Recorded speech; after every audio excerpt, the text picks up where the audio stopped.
Estamos saindo de Istambul com o representante da operadora local, Salim Oguz Gonku, que revelará todas as curiosidades por aproximadamente 1.300 quilômetros, entrando na parte da Ásia, onde estão localizadas as 7 igrejas.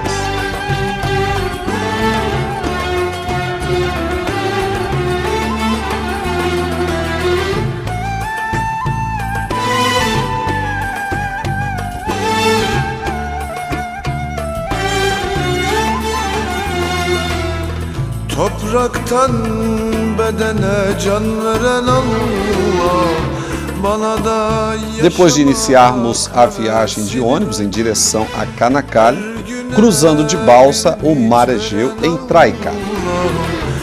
Bana da yaşamak hevesini ver. Gelsin kederler, derdin arkası, mutlu gelen günleri göster.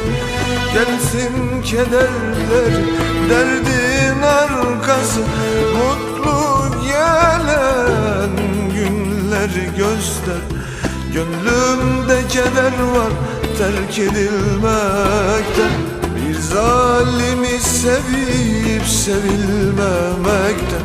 Sen kurtar Allah'ım zalim felekten. Do outro lado do Mar Egeu, continuamos a nossa viagem para conhecermos as maravilhosas ruínas daquela que foi uma das cidades mais importantes da Ásia Menor, Éfeso.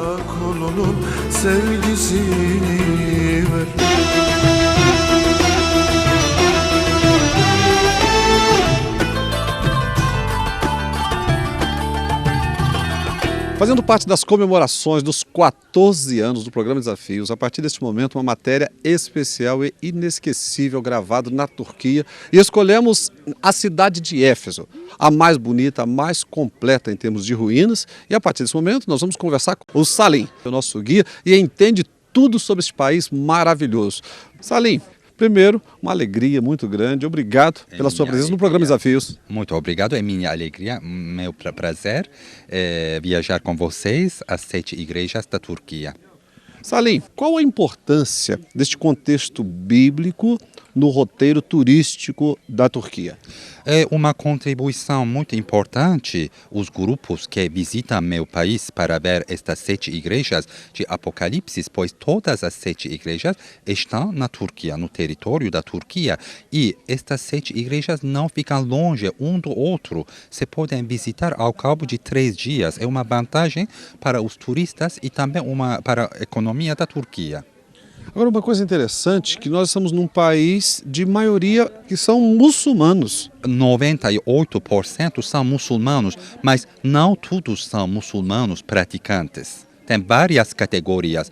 Alguns praticam cada dia 5 vezes orações, outras vão à mesquita só uma vez na semana, o que é a sexta-feira, a oração mais importante. E alguns muçulmanos nunca vão à mesquita também, só creem num Deus, acreditam em Allah. E nós vemos uma relação muito tranquila, a gente que está aqui passeando na Turquia, entre os muçulmanos e as demais religiões, principalmente os cristãos. Isso é graças à República Laica que Mustafa Kemal Atatürk estabeleceu em 1923, separando os assuntos da religião dos assuntos do Estado.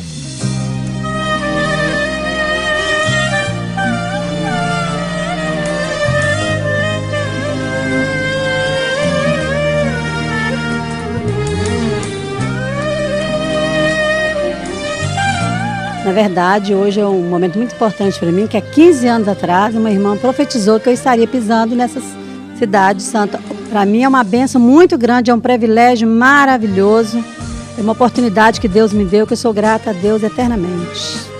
No Piauí, esta oportunidade de poder estar visualizando em loco estas grandezas e também contemplando o que Deus fez no decorrer dos tempos. Além de alertar a sua igreja em Éfeso, a volta ao primeiro amor, ele demonstra que a grande Ana dos Efésios não é a tal. Ela já se foi. E o que tem dela é apenas um fato histórico. E Deus permanece para sempre.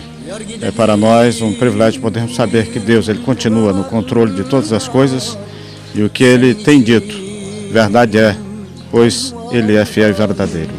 Para nós, a presença nestes locais pelos quais passamos aqui no presente momento na cidade de Éfeso nos dão a ratificação de que a palavra de Deus é a verdade. Sen olmadan gönüllerde ben zordayım, çok perişan bir haldayım. E nós estamos aqui, logo atrás nós temos a biblioteca. Qual a importância da biblioteca para a cidade de Éfeso? Esta biblioteca que vemos atrás foi uma de 3 bibliotecas mais importantes da Idade Antiga. Outras 2 sendo a Biblioteca de Pérgamo e a Biblioteca de Alexandria. Outras 2 não estão conservadas, não vemos nada quando visitarmos Alexandria ou Pérgamo, mas aqui vemos bastante reconstrução e podemos perceber a beleza do edifício. Quantos anos tem a cidade de Éfeso? A cidade de Éfeso tem quase 5.000 anos, mas os vestígios de faz 5.000 anos não podemos achar. O que vamos ver aqui durante esta visita são todas as ruínas da época romana. Eu gostaria que você falasse também um pouquinho, porque nós passamos agora há pouco no templo da deusa Diana.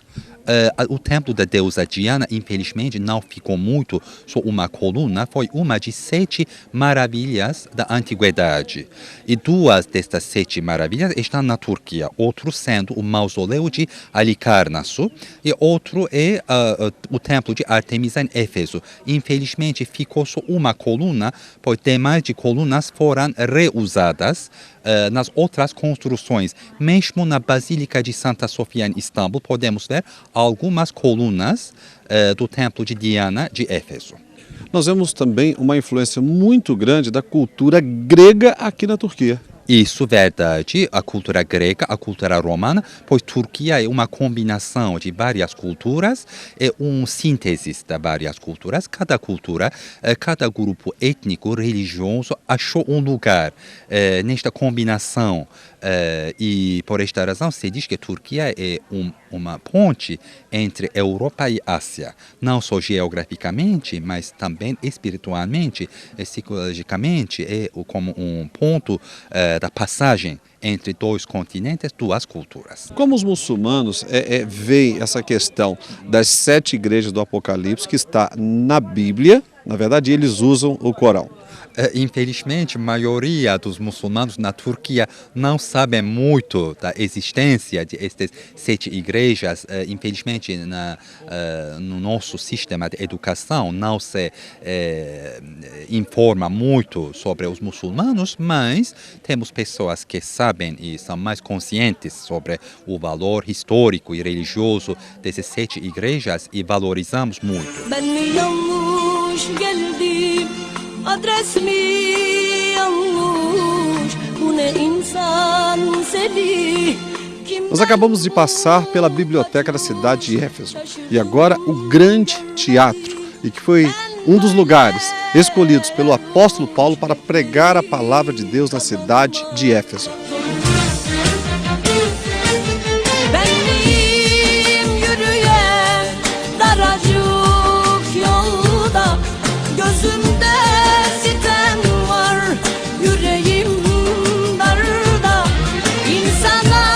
Ainda aqui na cidade de Éfeso, Salim vai continuar nos explicando sobre esta grande e importante cidade chamada Éfeso. Não é isso, Samir? Sim, é uma grande cidade que tinha na época romana 200.000 habitantes e atrás vemos o teatro, é um dos 2 teatros maiores do mundo antigo, outro está na Grécia, Epidauro. E a capacidade do teatro que vemos atrás é 25.000 espectadores. E o significado religioso deste teatro para nós é que São Paulo pregou neste teatro para convencer os efésios à religião cristã. Mas depois desta pregação de Paulo, surgiu uma rebelião contra ele, pois as pessoas que vendiam as figurinas de Artemisa tinham perdido os seus interesses comerciais. Por esta razão, provocaram o povo contra São Paulo. E aqui à frente vemos a rua do Porto, é uma rua importante de Éfeso. No final das colunas que vemos, se achava o porto, mas agora, por causa do aterramento do porto, o mar fica quase 7 quilômetros longe. Por causa da topografia típica de Éfeso e do mar Egeu, a topografia mudou bastante aqui durante 3.000 anos. Como não temos maré no mar Egeu, a aluvião que o rio Meandro trouxe aterrou o porto de Éfeso. Isso é também uma razão porque o povo abandonou a cidade de Éfeso, além do terremoto que aconteceu na região Egea. Como é a cidade de Éfeso hoje? A cidade de Éfeso hoje, como vemos, está ainda no processo da escavação. As escavações começaram em 1893 e, ao cabo de 120 anos, nem 10% da cidade foi escavada. E é uma das cidades antigas mais visitadas do mundo também, pois, segundo os arqueólogos e os expertos, temos só 2 cidades no mundo onde se podem ver os rastros dos romanos. Uma cidade é Pompeia, perto de Nápoles, na Itália, e outra é Éfeso, na Turquia. Nessas cidades podemos ver realmente como os romanos viviam melhor. Existe uma parte moderna desta cidade ou somente a cidade antiga?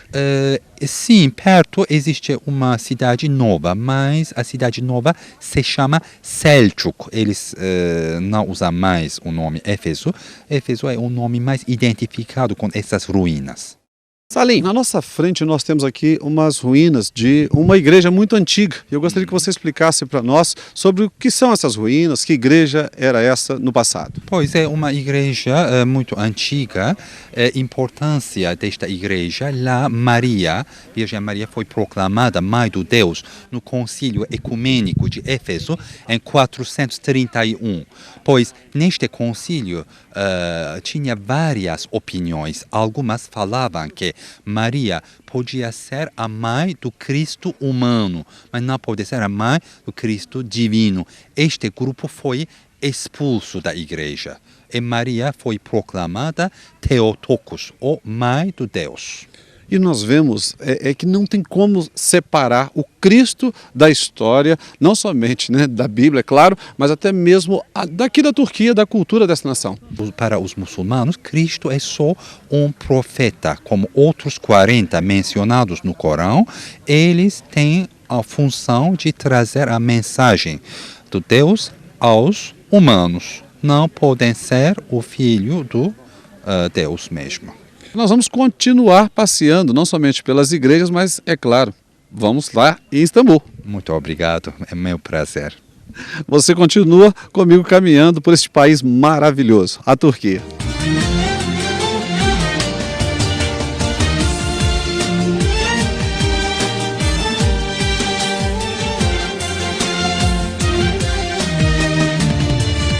Nós saímos do Brasil e encontramos aqui, na Turquia, na cidade de Éfeso, o pastor Nestor, lá do Piauí. Nós vamos bater um papo com ele e ele vai falar sobre a importância dessas igrejas, sobre o contexto bíblico, a confirmação, ver com os olhos tudo aquilo que a gente sempre estudou.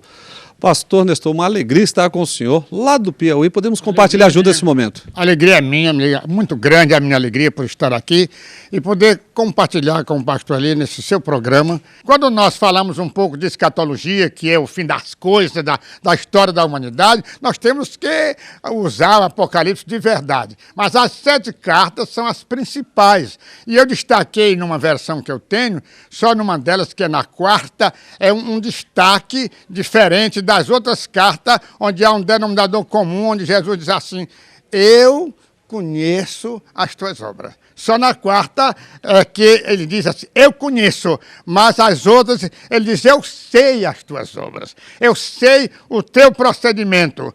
E ele sabia da grande necessidade do povo aqui, naquela época, como nas demais igrejas. Por isso nós que aqui estamos, nesse momento, estamos felizes de verdade e acreditamos que Deus já via esse acontecimento. O que está acontecendo hoje aqui conosco, o que nós estamos vendo aqui, estas ruínas históricas, que não há historiador que possa dizer 10%, pelo que nós estamos vendo. E qual a importância de se ler a Bíblia? A importância é extraordinária. Nós estamos conversando com Deus. Quando nós estamos lendo a Bíblia, Deus está falando conosco. O Senhor Jesus está falando conosco. O Espírito do Senhor está falando conosco. É uma importância inexplicável. É muito grande essa importância. Para mim, por exemplo, eu tinha apenas 16 anos, eu era adolescente, cabra muito mais ruim do que fumo de arapiraca lá no Pernambuco, ou lá em Alagoas, porque eu não podia viver como eu estava vivendo. Eu era um candidato ao cemitério, eu era um candidato a uma vida horrorosa naqueles dias. Eu pensava que eu morreria, eu seria defunto ainda muito jovem. Eu tinha um punhal de empunhadura para baixo, aos 16 anos de idade, um baralho no bolso, você sabe muito bem o que é e para quê, e um bozó no outro, e nas festas dançantes brigando. Quando eu ouvia o estampido de uma barra, de um revólver, eu corri para perto para saber quem era que estava querendo brigar. Imagine, aos 16 anos, já tenho 79, que o Senhor Jesus transformou na minha vida. Fumava 3 maços de cigarro por dia. Meu pai dizia que eu já era tuberculoso. E Jesus me salvou de verdade, me libertando de verdade. Me batizou com o Espírito Santo. Eu fui comerciante ainda solteiro, renunciei a tudo, casei-me com uma professora, funcionária do Estado do Pará, que também renunciou a tudo, e estamos há 56 anos no ministério pregando a palavra do Senhor. Glória a Deus. Pastor Nestor, quero agradecer pela presença do senhor no programa Desafios, pela sua contribuição aqui para edificar a nossa vida, inclusive a experiência pessoal do senhor, e que o senhor leve o nosso abraço para todo o Piauí. Amém. Quero estar sempre à disposição. Quando precisar de mim, me chame. Muito obrigado, pastor. Deus abençoe a todos.